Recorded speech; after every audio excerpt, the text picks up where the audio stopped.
set the pace when I'm running. I always take what I want and I always give it 100. Don't need a bank, no I'm funded. Play the game like it's nothing. I'm always thankful for something. Don't take for granted, stay humble. Now wake up, it's time.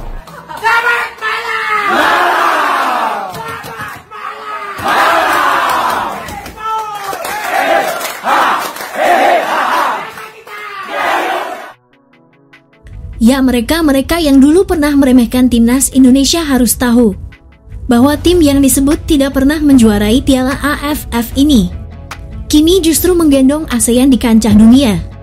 Sebelum kualifikasi Piala Dunia U17 dimulai, timnas Indonesia senior sudah menggendong ASEAN sejak kemarin, di mana Jay Inzes dan kawan-kawan berjuang di ronde ketiga untuk mencapai Piala Dunia 2026. Timnas Indonesia senior sendiri menjadi satu-satunya tim dari negara ASEAN yang mampu bersaing hingga saat ini.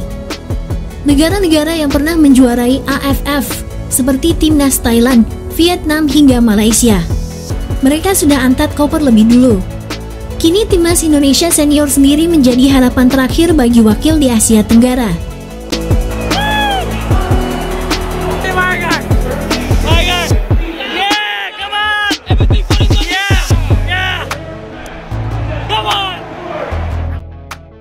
Setelah timnas senior Indonesia menggendong ASEAN di kualifikasi Pildun 2026, lagi-lagi negara kita ini harus menggendong kembali Asia Tenggara.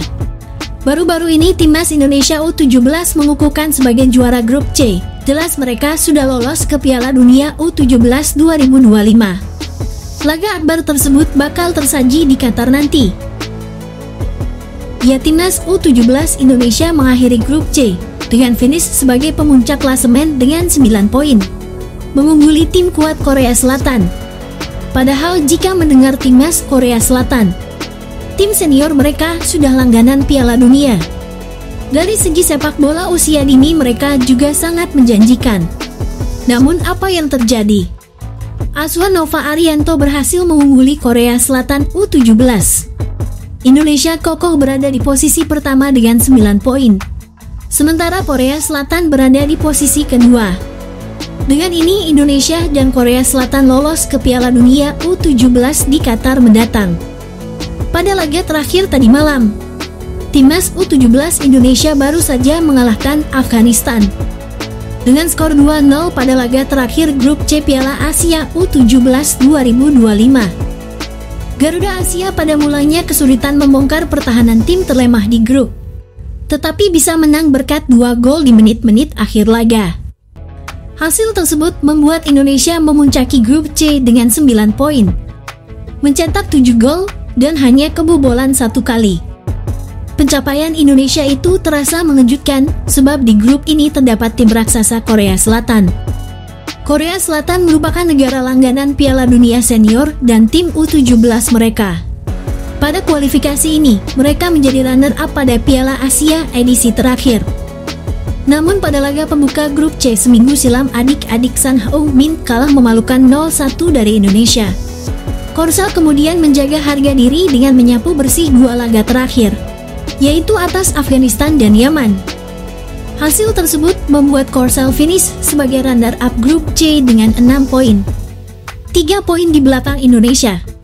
Di sisi lain, lolosnya Indonesia ke Piala Dunia 2025 membuat tim kebanggaan kita kembali menggendong ASEAN.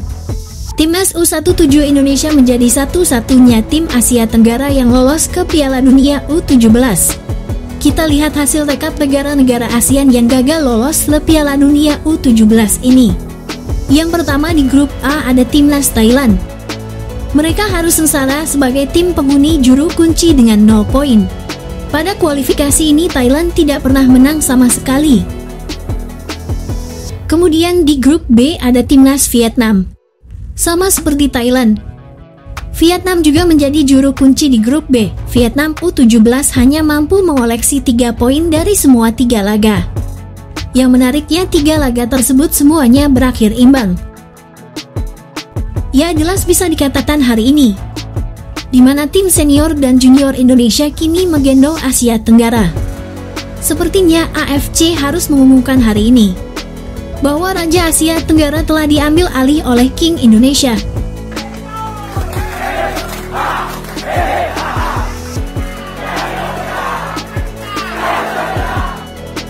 Di balik itu, Piala Dunia U17 2025 akan dihelat di Qatar. Pertandingan akbar kategori umur ini akan diikuti oleh 48 negara dari seluruh dunia, termasuk timnas Qatar sebagai tuan rumah. Nah, kita berharap ketika Piala Dunia U17 dimulai, kita sebagai fans Indonesia berharap kepada PSSI agar timnas U17 tetap dipegang oleh pelatih Nova Arianto. Kenapa begitu? Ya, takutnya ketika di Piala Dunia U17 nanti malah diganti pelatihnya. Menurut saya sebaiknya Nova Arianto tetap menjadi nahkoda tim ini. Pasalnya Nova Arianto sudah mengenal tim ini sudah lama. Dan buktinya mantan asisten pelatih Sintayong ini mampu membawa Indonesia U17 lolos ke Piala Dunia. I love the chase and the hunt, and I set the pace when I'm running. I always take what I want and I always give it 100. Don't need a bank, no I'm funded. Play the game like it's nothing. I'm always thankful for something. Don't take for granted, stay humble. Now wake up! It's time to look at the enemy. Look in the mirror if he is no friend to me. Dulu mereka bilang timnas Indonesia hanya hebat karena ada pemain naturalisasi. Mereka para supporter tetangga itu mencibir. Katanya permainan kita hanya bertahan, hanya menunggu, tanpa ada nyali untuk menyerang. Terlalu banyak hinaan dan terlalu banyak ejekan yang dilempar kepada timnas Indonesia. Namun kini semua keraguan itu seperti tamparan keras yang berbalik mengenai wajah mereka sendiri. Mereka dahulu meremehkan, kini terpaku dalam diam. Mereka menyaksikan dengan mata kepala sendiri jika sejarah telah lahir. Sejarah besar yang ditorehkan oleh negeri yang selalu mereka rendahkan. Sebuah negeri yang dicap tak punya prestasi karena tak pernah menjuarai kejuaraan AFF. Timnas Indonesia U17 dengan semangat membara berhasil menembus batas nama baik Indonesia. Poin kita hari ini, mereka menaklukkan keraguan dan mereka menorehkan tinta emas, menjadi wakil satu-satunya dari Asia Tenggara yang melangkah ke pentas tertinggi Piala Dunia. Inilah bukti bahwa Indonesia bukan hanya bangkit. Indonesia datang untuk mengguncang dunia. Kita kasih lihat siapa kita. Siapa Indonesia? Dulu kita pernah dianggap lemah, disebut hanya bergantung kepada pemain naturalisasi. Bahkan timnas senior kita juga sempat kena sindiran oleh fans-fans rival Indonesia, semisal fans Vietnam contohnya. Mereka bilang Indonesia bisa masuk ke ronde ketiga kualifikasi Piala Dunia 2026. Itu karena berkat pemain-pemain dari Belanda. Mereka bilang, Indonesia takkan pernah melangkah jauh tanpa darah asing di dalam skuadnya. Tapi hari ini Indonesia membuktikan naturalisasi dan bakat lokal. Bukanlah dua kutub yang bertentangan. Mereka adalah dua kombinasi yang beriringan yang melaju kencang menuju harapan besar. Saling melengkapi dan saling menguatkan. Lihatlah timnas Indonesia U17, di mana hanya satu pemain diaspora di sana, yaitu Matthew Baker. Namun bakat-bakat lokal ini seperti jadi satu keluarga. Tak ada lagi sekat, tak ada lagi pembeda, tak tanggung-tanggung. Mereka bukan hanya bersaing, mereka berdiri di puncak klasemen, bahkan menjadi juara grup C.